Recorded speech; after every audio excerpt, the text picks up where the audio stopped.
Okay, today I am joined by MayaAdkisson, who is renowned in the community for active and vocal advocacy, with us today to offer some guidance on how we all can make progress toward being better allies to our comrades, specifically dealing with dog whistles. Maya, you consider yourself an ally for a lot of groups. Do you consider allyship necessarily intersectional? Well, I do kind of join with many people who say that I don't believe an ally is something that you can call yourself. I am happy that many groups do consider me to be an ally, and it's something that I strive to be every day. I think that part of actually being an ally is like the um, actively pursuing those things for community and understanding and civil rights. Really. I'm sorry, Mhm. could you ask your question one more time? Do you consider allyship to be necessarily intersectional? Part of me wants to say yes. Um, I would think that a true ally it would understand the inherent danger of gatekeeping. We do know of the Barbara Bushes that were against everything and only came out pro uh, pro gay because they had a child or da da da da. She probably I don't know that she had a public stance on trans, but I'm pretty sure she was still against it to her dying day. Um, and I know that they were very racist. I don't, they didn't have a black child, so I'm pretty sure that kept. I think that it's important to understand that the bigots that are trying to keep someone down in your group are trying to keep down all of those in every group. And so when I think about the intersectional nature of that, I am quick to say yes, but we do see a lot of people who are allies for specific groups and not others. And I think everybody kind of has their own opinions on that. It's true and really unfortunate to see because it almost automatically becomes uh, hypocritical because you'll see somebody like the Bushes, because of a personal experience, they come to a crossroads where they have to decide whether now that they have a different experience, they go, "Oh, I've been foolish. I should open my mind about all the people I've been oppressing," or if they're just going to say, just this one group is okay because it's my family, but everybody else Right. still needs to go to hell. It's it's kind of wild. It leads to absurdity. But Indeed. we can only do so much. We can hope people come to rationality, but it doesn't always work that way. Um, but as for you personally, when did you recognize the importance of being an active ally instead of, like, say, a passive one? What was it that happened that turned that key for you? Hearing about the issues that others were having, understanding, and also taking a better educating myself on, I guess, the African American past, how Black Americans got to the point where they're at, um, came with a lot of rhetoric that is recycled when Mhm. trying to oppress other groups. And it's, especially with the trans community, it's almost lockstep. Really crazy how they just, okay, erase this word, put in trans. And so for me, it was a no brainer. Also, understanding bigots and bigotry, they just get more emboldened. I say this a lot. You don't want to let any group fall. Like we can't afford to lose one group because we have seen them get emboldened and then go after the next thing. And you can think about Roe, um, for example. Roe fell, and then we see this whole like diatribe from Justice Thomas of all people, we're going after everything else, except the one thing that I like, interracial marriage. And I thought it was really interesting that he assumed that they wouldn't come after that in spite of him. But, Mm-hmm. you know, It's it, yeah. It's literally what we've been warning him and all the other people on his team this entire time. As soon as you knock down one group, you're potentially the next target. right, right. It's like I saw a meme the other day. It was like, first they came for, this group. And even though I wasn't part of that group, I stood with them because I've read the rest of the freaking poem. I love that. That's Yeah. awesome. But I mean, yeah, so with fascist movements, they do come after everyone that's not exactly like them. And if that's you in any way, and I say this when I'm talking to cishet white people on the atheist community, if you really think that they're going to allow your favorite atheist to continue to speak on YouTube, I mean, none of us are going to go unscathed. It's going to affect us in some way, shape, or form, especially if you're reading through Project 2025. They're trying to ban porn. You get that. It is, I mean, I hate slippery slope arguments, but there's just no reason that they can't go after everything else after that. Yeah, well, it's a slippery slope is taking certain steps in a line and then drawing an unfounded final conclusion. This and this will inevitably lead to this. But with Project 2025, they've expressly laid out the steps. We're not drawing absurd conclusions. We're Mhm. pointing at the handbook they published. Right. But I think that it may sound like a slippery slope argument to say, well, once they get porn, they're going to come after Iron Raw. And I'm not saying it's going to look exactly like that, but we all see the writing on the wall, right? I would hope so. There's certainly people who see the writing and still choose to be on that team, possibly for pick me reasons, possibly, um, for example, Buck Angel, Blair White. They're hoping that they're the very last ones to get shoved into a camp. Or maybe they buy I themselves Yeah, enough time to, make an exit plan. I really don't understand selling out your entire community for money, but yeah, it's pretty wild. I But and then there's people like that where it's just very obvious what they're doing. I think that it's the people who are still watching them and doing the things they're doing that don't understand or aren't educating themselves to understand the concept, the natural consequences of their actions, thinking, well, I like the economy under Trump, so I refuse to believe that he'll actually do all the things that he wants to do. So I just won't think about it. And these are the people that also get upset that they're not called allies, that they are called bigots.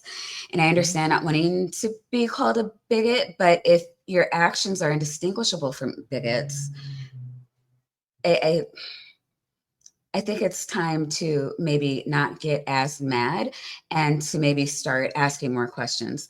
Sometimes when people are calling you a bigot, I think a lot of people focus too much on what's in my heart, what are my intentions. And I can't say this enough. Your intentions don't matter. Your actions do. Um, you can intend to never allow me to marry your son, to never invite me over for Thanksgiving dinner, to never have a beer with me in a bar. I am totally cool with that. Don't deny me a bank account, a house, a job, just fundamental basic things that I need to have, a decent life. The personal thing, I really need people to understand. Not that this is allyship per se, but when we're looking for who are my allies and what does this mean? Like, if I want to be an ally, what does this mean to me? I use myself as an example. I am not trans. I'm trying to understand what the trans community is going through, but there are just going to be things that I am not going to be able to get on just my go-to is, hey, what if I were in this place? And it's just really hard for me to get there. But I know what I would want for myself. I know what I know. I'm educated enough to know the things that would help you thrive. I still have love in my heart for people.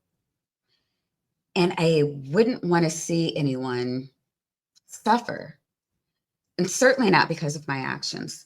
So, out of love, regardless of whether or not I understand what you're going through, I can still take the actions to make sure that you're okay. Yeah, And there's that's what we need people to understand. You don't have to get it. Your intentions don't have to be, love. And if your intentions are love, you still have to do the things. So either way, what people are expecting to see from you, um, even if your intention is to just not be called a bigot, we need to see the things. I'm sorry, I cut you off. Oh, it's all good. It's your interview. We're here to hear what you have to say. Um, but yeah, there are two prongs to it. There's doing things out of compassion for other people, but there's also that selfish side, the motivated altruism aspect of the reason we form communities, especially diverse communities, like the modern pride flag has black and brown stripes on it, in addition to all the other colors, because we know that if we let one group get knocked down, it makes all of us weaker. We have to stand together because, in the words of the founding father guy, if we don't stand together, we sure as hell will hang separately. Yes. And And I so, think even people if you don't don't understand. love other people, even if you don't love other people, you still have a good reason to be a good ally. Yeah, I mean, I think people don't really understand. Regardless of what your intentions are, we are together. We are. They are fighting a religious holy war against us. We've been, I mean, we are together. And we need to embrace that, because if one goes down, the rest of us are exposed. It's just like having a chunk of you um, ripped off, and which is leaving the rest of you exposed, which is harmful. And I don't think people recognize how much that weakens their position. For sure. But I feel like a lot of people, by this point, they understand the importance of the situation. They get the big picture. But Many. what they don't know is how to be better allies. They need like a a program for what they can do. So, um, from your own experience, can you describe a situation where you had to challenge someone's homophobic or transphobic behavior or something, and how did you handle it? Yeah.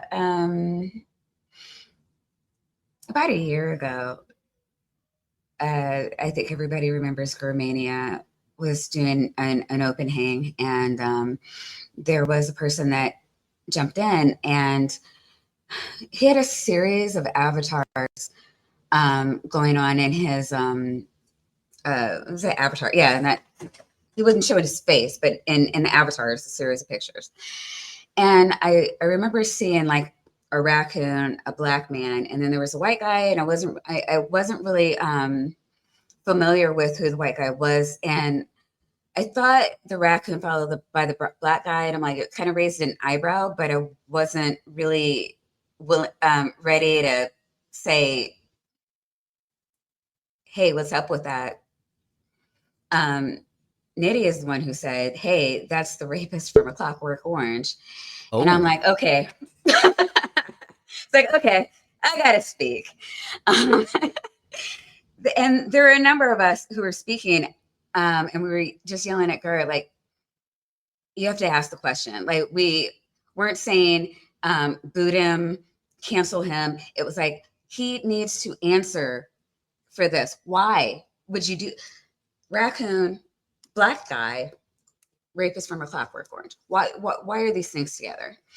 And that caused a whole chain of things just that got blown out of proportion. Our motives, our intentions, um, were told to us. We were in, and actually many members of the TransPositions were part of this. We were actually saying, no, that's not my intention. And people would respond, yes, it is. And that, I don't even know how to explain how I felt. It was painful. It was alienating. It was, like, I mean, just like, what do you call it? Like, I don't know, just like the mental instability that occurred from it. Just like, wait a minute, what? Like, these are people that I considered to be on good terms with, that smiled in my face, that greeted me every time I came into a chat, that were denying my lived experience. Because largely my problem with it was from my entire life, from 4 decades of what those things symbolized. And again, coupled with a lot of the knowledge of the background and the history of those things as well. And a lot of people did not have that background. So, or the lived, and certainly didn't have the lived experience. There were people who knew the person, and I say this a lot too, because they were nice to them, they must be a nice guy. And I think I say to people a lot, with there was actually a Christian that a lot of people used to go to, and they were like, oh, she likes atheists. She must be an atheist ally. And, she was an atheist ally until she banned all the atheists from her side chat because she couldn't convert them. And I'm like, okay. And then everybody was like shocked and like, oh my gosh, like she was so nice. I never thought this would happen. There's so much that goes into allyship. I think it's really important that people understand and listen to people. And just because you don't understand it, don't deny someone their lived experience, even if it's outside of the norm. I was raised upper middle class. I don't have the lived experience as most African Americans. I understand that I had money privilege, and it put me in a certain position just to be okay in life. And there's a lot of white people that didn't get that.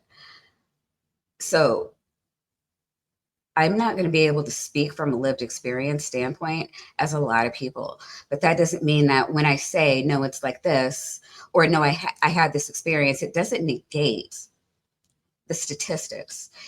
And the statistics don't negate my lived experience. And I think it's really important to understand how to have conversations, understanding that regardless of what you believe to be true, there's no reason, unless the person's giving you like other reasons to believe that they're not telling the truth, like they're not lying to you. If you don't understand, that's one thing. Ask other people, does this make sense to you? Ask clarifying questions. If the person's really lying, like the whole story is not going to make sense, or at some point they're going to contradict themselves. But just to assume, I don't understand this, therefore it's not true. I don't think you understand what you're doing to other people when you do that. And it's just like the very basic thing of being an ally is to listen to the people that you hope to support or want to support, first and foremost. And another one is performative allyship. We don't want you to smile in our face and then have these harmful ideas behind our back. I'm not saying all Republicans are bigots, but I mean, if you voted for Bush, if you voted for Romney, if you voted for McCain, I think you could still call yourself an ally in certain respects. Um, I, God, I have a really hard time forgiving people who voted for Trump the first time. The second and third time are He did make it unforgivable. pretty clear. But on the flip side, people do grow, people do change. I've met a Yeah, lot of no, people who did vote for Trump and then went, I made a very stupid mistake. I'm not doing that again. yes, that is showing allyship. But people, yeah, the second time where people were considering voting for him now, like you can't do that and call yourself an ally. I'm sorry. It just we need people who stand up to the plate. And to get back to your question, that is what Gurr did. Um, Gurr didn't understand why these pictures were problematic. Gurr didn't understand why we were, raging in the chat, like ask the question, this is problematic. He's like, I don't, what's the problem? It's a raccoon. What does that mean? Google it. He did. And inside of a minute was just like, whoa, like, dude, I don't know what your intentions are, but you have to change that avatar. That is allyship, right? I mean, without doing anything else.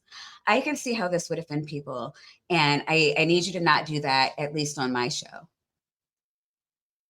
I mean, it's, again, not trying to cancel people, not trying to tell you what you do in your own private life. I mean, we wish you would be um, a non-performative ally. We wish you would practice this everywhere. But, if you want to call your best friend a slur behind, it's totally fine. But, maybe when a creator says, hey, don't say slurs on my show, you just respect it, you know, because there are things that hurt other people.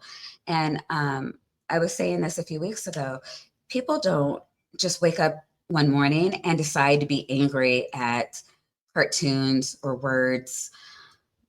When people are upset, it's coming from a place of hurt. And you insisting on doing the hurtful things is really you saying that, I'm willing to give you PTSD um, because it makes me comfortable. Yeah, it's easier for me, so to hell with however much it affects you. It's it's very troubling. Although it is good to see that, sometimes Gur sets a good example. Like when a person says, okay, you don't understand, look it up and then do that thing and it's better. But the raccoon thing, that kind of leans into our second topic, which is the dog whistles. For anybody who's not familiar, um, can you explain how dog whistles differ from overtly discriminatory language? So dog whistles, oh gosh. Oh, what's the term I'm looking for? It's more of the passive aggressive or the do you know the word I'm looking for? Sorry, long day at work. Oh, I relate. Microaggressions, Ah, where people are making fun of you to your face, and you just may be too ignorant to know because you don't hang out in those areas of 4chan. Um, but what they're trying to do is rally the people who do know what they mean. Where are my friends? Where are my people? How do we hurt these people together? Like that is what a dog whistle is and what it hopes to do. Um, I and it's so hard. I mean, just I can't remember who the group is, but there actually is like a list of like phrases, hand gestures, even. I remember, I think was it the OK sign that made hmm it, and which is when I found out about it because it made the news. It's like the OK sign is offensive now. I was like, holy crap! And I was like, oh well, this is a handy document. I wish I remembered who came out with it, but you could probably actually Google. Is the OK sign offensive? And it'll should pop up on the second page, on the first page of Google, on the second page. Not it never gets seen, but just to try Anti-Defamation to. League. Thank you. That makes sense.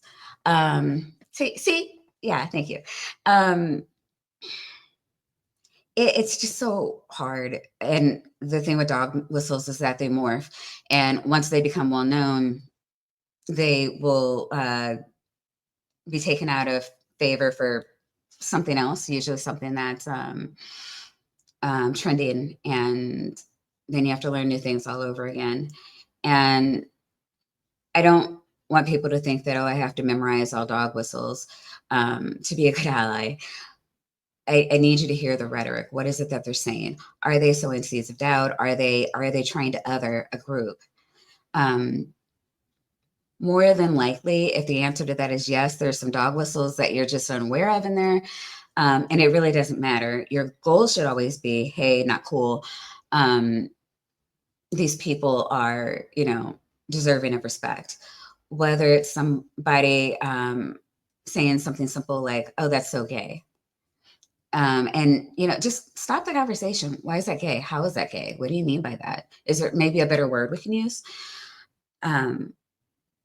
Letting people understand that that rhetoric like that isn't allowed in that space is insanely helpful to the group.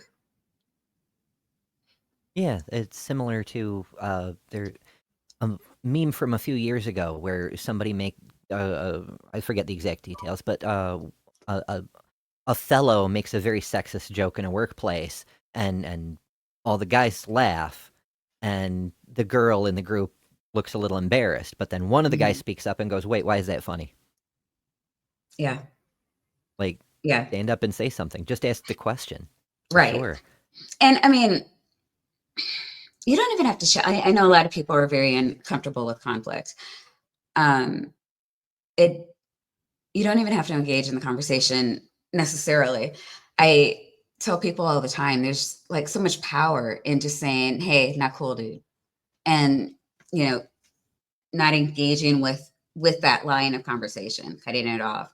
It sets a tone. It puts people on notice, especially when it's done in front of other people. Like I think people understand when they're being edgy, and when you do anything that puts them on notice that this is across the line, this is unacceptable. Their their embarrassment will do the rest of the work for you. Usually, When they have I shame. yeah, I being an HR director, I try to make sure that my managers are aware of this too. Um, just there's a big push for managers to be allies and provide inclusive environments because, oh my gosh, you have no idea how much worker productivity is impacted when people feel comfortable being themselves. Oh, I Oh, know, I maybe you know. would. Yeah, mhm, absolutely. I can, to tangent because it's not a show with the two of us on it without tangents. Just the other day, one of my coworkers was handing me a pile of papers and talking to another coworker about handing me the pile of papers and said, "I'm just going to give this to him." I mean, her, and that was it. And slips happen. I know she's not bad intention, so I just Right. no issue from me. When I came back to the terminal, she took me aside and intensely apologized. And I'm like, what the hell? Where did this come from? And she's like, I just want you to know, I don't mean to offend. I'm so sorry. And I'm like, whoa.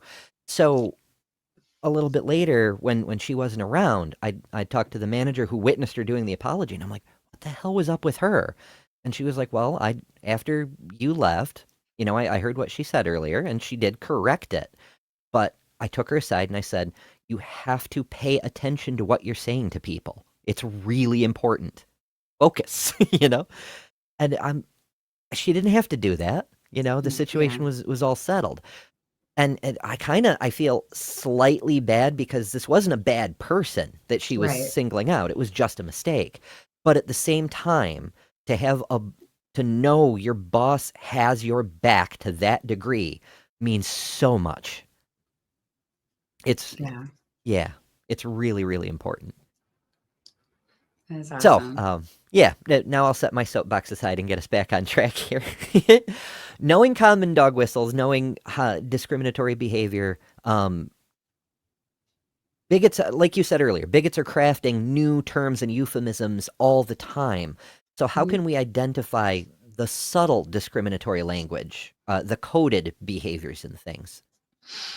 And again, for those, for people that are listening and I know a lot of the people that are here now, but if you're in the future listening back and you're just like, wow, how do I be an ally? This seems overwhelming. Again, it's not, you're going to pick up things if you stay engaged. And if I were to give like a list of really common things that happen today, they would be so outdated. Mhm. If we were to revisit them this time next year, I want you to focus on what they're saying. The focus should really be on the othering of a group. Um, the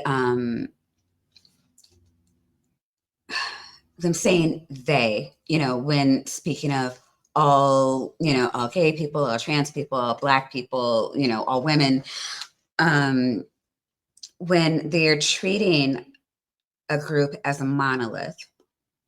And, I was saying to one of my friends, just growing up in Illinois, it was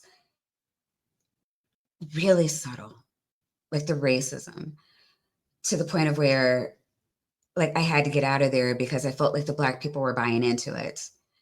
Um, there was a way that black people acted. There was an education level. There were interests that black people had that white people didn't have. There are ways that black people talk that white people, don't talk, or, there are ways that black people cook that white people can't cook. And it was just understood that some things weren't necessarily racist because we all know that black people aren't as good as white people. And it was just kind of this underlying thing. Like, I got really upset at a coworker for telling me that I was pretty for a black girl. And I kind of cussed him out in the kitchen. And then I went out and I was ranty to my friends. And they're like, yeah, but you got to see it from his point. I'm like, I really don't, though. Why would these words come out of your mouth? And just said, I mean, like that no one understood. It's just like, well, obviously black people aren't as hot as white people. And like the message, like that I was just supposed to understand that and be okay with what he said because it's just understood. Um, and there weren't any dog whistles. He was giving me a compliment. Was it a microaggression? Hell yeah. It was unacceptable, especially in the workplace. I didn't say anything to my bosses. I didn't, it wasn't anything like that. I don't know. He's pissed off. So he's, probably just that bitch that can't take a compliment now. Or, that angry black woman that is going to, always, be that, in the back of his mind, now all black women are mean because, Maya threw a fit, which confirmed, a stereotype over compliment. Not even being open to understanding why what you said is problematic is problematic. Not being open to, for my friends who I still call friends, um, to not, for your first line of defense being to apologize, not even apologize, to, I'm not say side, they understood what I was saying, but to try to explain or to make it seem all right that what this person said was okay. Why are we even here? Um, it should just be unacceptable. And these are the things where it's, you support your friends and you don't have to pull, I love what your boss did, perfect, kudos. She needs to set a tone that this is unacceptable behavior and that it should be valued so that, even though a lot of people, when you're like, oh, it's okay, you're just saying that like, I don't need you to be ashamed. I understand that you slipped. That's what's going through your mind. When they hear it's okay, they may be misconstruing it to think, oh, it's okay if you misgender me. So for your boss to say, I want to make this explicitly clear that it's not okay to misgender her. And I want you to think, that's going to make her think even, more about it and be less likely to make that slip in the future. And it's just little things like that, just people who have her back, that where it's allyship, like these little things that people do. And I'm not going to say my friends aren't Black allies. They were just coming from, they were middle class white people. They didn't have to live my experience, couldn't put themselves in my shoes at that moment, and could relate to the bigot, wanted to calm me down. And that was their go-to. And I know what they were doing, but if your goal is to be an ally, you have to take different approaches. Yeah, that's a really good note. Is like a lot of people do have good intentions, but they don't know because they don't have the lived experience. Like they'll like you said, they'll be friendly towards you, but they just don't know when a thing is a problem. And Right. sometimes, they have the rose-colored glasses, and even when you try to tell them it's a problem, they just don't seem to get it. So for people who want to be better allies, how can they go about trying to be better educated, trying to stay educated about what other groups are facing? All right, let's go back to the GER example. There were people, okay, first of all, if someone is making bigoted statements and you're relating more to the bigot than you are to the people who are upset, that's a problem.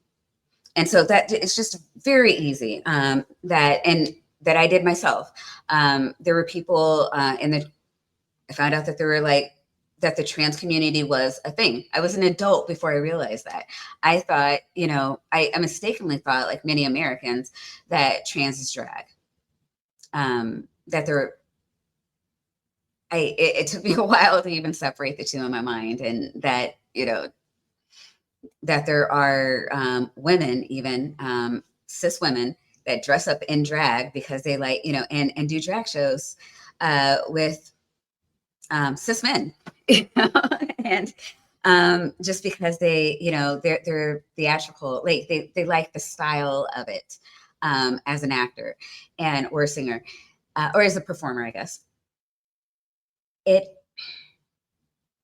took a lot for me to come out of my stereotypes, and I'm it's been years and I'm still growing, just being open. But initially, this is something that I had in my head when it's just like, wait, drag and trans are different. What is that? This is me saying, okay, I recognize that I'm relating to bigots, which means that there's more I need to learn. We're talking 5 years ago, God. I didn't even know where to go to begin to learn what is a good source. That was so difficult for me. I was very lucky to find people like Jenny Morgan, and then there was Anti-Ordinary, who's problematic in her own right, but she was trans and very informative. Very informed on a lot of like the trans issues and a lot of the things I learned from her about trans being a fetish and why that was problematic and Mm-hmm. um, having I could have this conversation with this person I didn't even necessarily like, but I could use her knowledge to make myself a better and more inclusive person. And I think that when we are talking about being better allies, we need to notice our weaknesses, look for people um, who can point us in the right direction, be open to learning. And when things don't conform to your view of reality, rather than say, no, this is fine, I'm going to continue to think this way or say these things, um, be open to hearing why they're problematic. And even if you don't, at the end of the day, even if you don't agree, I think that this is silly and that, you know, I can't relate. It's totally fine. But can you do things to make others more comfortable? Can you do things to embrace the civil rights of all people? What are those things? Because at the end of the day, nobody's asking you to bring every Black person, every trans person, every woman, home, to Thanksgiving dinner or, to have a drink with them at a bar. We're just asking, please don't vote our rights away. We want to have the same liberties as you want. And in a country where um, the us versus them is rich versus poor, it would only behoove you to stand with those things. Yeah, absolutely. Being open to other perspectives is the key. Well, thank you so much, Maya, for taking the time today. If you Thank out you for there inviting me. want, sure. If you want to see more from Maya, including the world famous Bad Science Sunday show, you can do that at youtube.com/@Maya Adkisson. Thank you. And might I say, you are looking really fine and fierce in that hair. Why, thank you.